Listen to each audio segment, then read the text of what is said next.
With great concern, the tone of the post-cabinet briefing attended by the team from the Ministry of Health. We note that instead of addressing valid concerns raised not only by the People's National Party, but by well-thinking and independent-minded Jamaicans who have an issue with the healthcare sector's state, the team has instead opted to give us a masterclass in public relations. Instead of showing empathy for the victims of the public health sector, the mothers who are dying at an alarming rate, the neonates who have died at an increasing rate, what we are seeing is an episode of playing the victim by those who should be held to book. The past week, and I'm reading, we have seen a sustained and coordinated set of attacks on our civil servants and volunteers in the public health system by the opposition party. The People's National Party stands with the healthcare workers who are under-resourced and put under increasing pressure by the sicker and sicker number of patients seen in the public healthcare sector. The lack of resources is what we have a problem with, not the staff. To make it seem as if the People's National Party is attacking the healthcare workers is the use of tactical empathy. The news coming out of the healthcare sector is damning for a reason. It speaks to a system that is plagued by mismanagement. And instead of addressing these genuine concerns, people are being labeled as naysayers and mischief makers. It is unfortunate and it is devoid of a moral compass. But let us take a look at some of the issues. Instead of carpet bombing, we will do precision-guided rebuttals. Firstly, on the matter of the 3 deaths that have caused significant public furor. Report on the death of Mr. Rohan Livingston Bryan at the Princess Margaret Hospital. The Southeast Regional Health Authority investigated the death of Mr. Rohan Livingston Bryan, who died on April 30th, 2024 at the Princess Margaret Hospital, 2 days after admission. Sarah's report identified several issues that may have contributed to the unfortunate outcome of Mr. Bryan. Investigations by Sarah are still ongoing.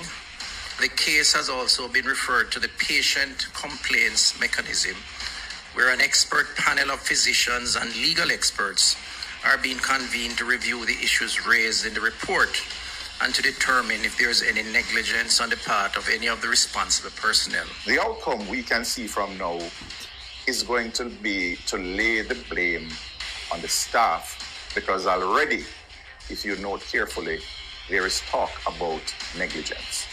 Instead of equipping the workers, what we are going to see now is a blame game to see why it is that the system broke down. And with this talk of negligence, it is a cause for concern. The system that is broken was responsible in all cases for the transport of patients from one institution where the care was insufficient to another institution that was needed to give them the quality of care that would have given them a fighting chance at life.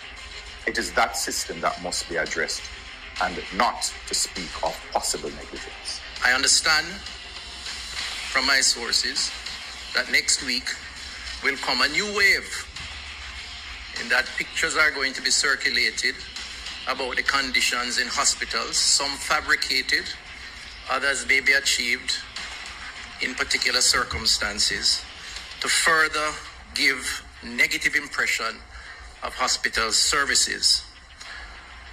We will remain focused on the work we have to do and ignore the noise. And I call on all well-thinking Jamaican not to be gullible to these impressions and these purveyors of negativity. There are no plans afoot to release pictures and videos exposing patient suffering to the public for political mileage. That is out of a playbook from another party. We would never stoop to that level, because we know that using the suffering of Jamaicans, the distress of Jamaicans for political mileage will only come back to haunt you. Has any doctor specializing in complex airway disorders, which would decrease the need for ventilators for infants, have any doctors been denied support for training in that area? We do have limitations on the number of persons that go into DM training, but we've not had reason to deny any persons because of lack of space recently. Yes. The answer is yes. At least one specialist was denied the opportunity to go off and study complex airway disease and treatment, a specialty that would have helped specifically pediatric patients requiring ventilation. We presently have 43 ICU beds or ICU designated spaces. In addition, we have 23 high dependency areas that have been created. We would also have within our recovery rooms the capacity to be able to ventilate persons for very short periods until they are able to be moved to a high dependency or a intensive care unit. The nurses and doctors at the Kingston Public Hospital, looking at the 5 functional ICU spaces in front of them, the nurses and doctors at the Cornwall Regional Hospital, looking at the only 2 functional ICU spaces in front of them this morning, are shaking their heads in disbelief. Disbelief because to say that you have 43 ICU spaces when you know that deep down you do not have the staff to operate them, the monitoring equipment, the ventilators that are working with the proper parts to fully operate those 43 spaces you claim that you have, is disingenuous at best. And it is unfair to the staff, because when relatives are asking why it is that their loved ones cannot get an ICU space, when you're telling them that there are only 5 at KPH or only 2 at Cornwall, when on TV and all over the media, they're seeing that there are 43 spaces available.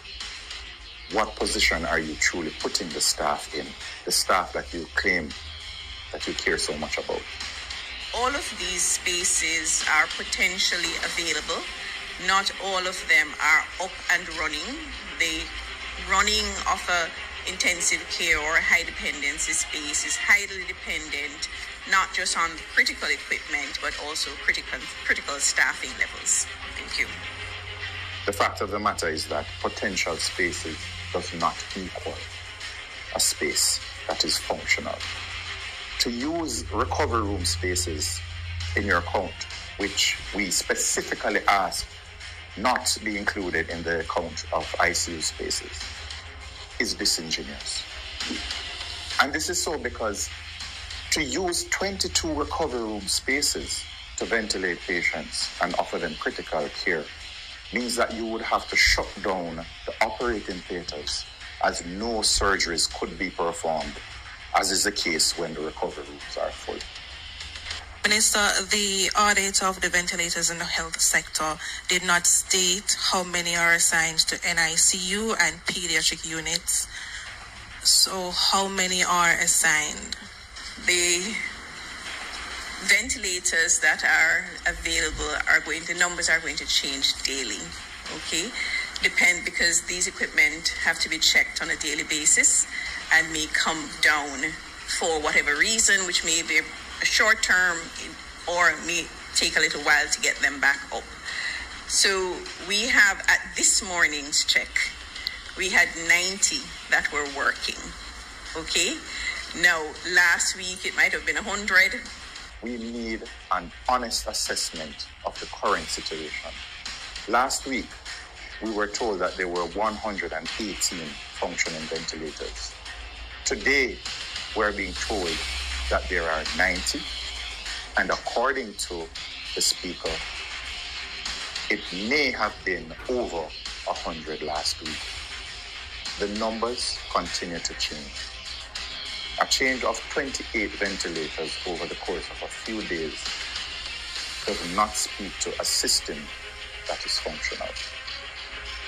We need the numbers of the ICU spaces that are functional, the numbers of the HDUs or high dependency units that are functional, and at the very least, the numbers of ventilators that are functional.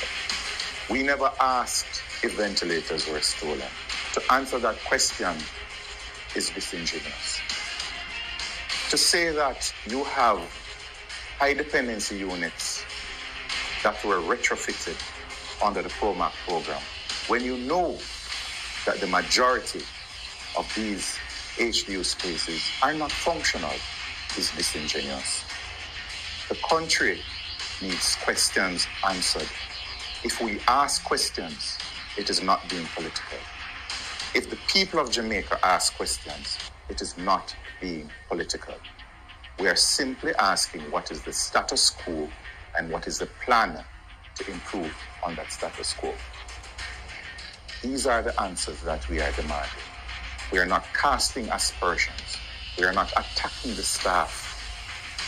We are defending the staff. We are speaking up for the staff, those who are afraid of victimization, those who are silently cheering us on, those who are sending the messages, the notes, to say finally, we have some people out there who are speaking out about what really obtains in the system, because we can't.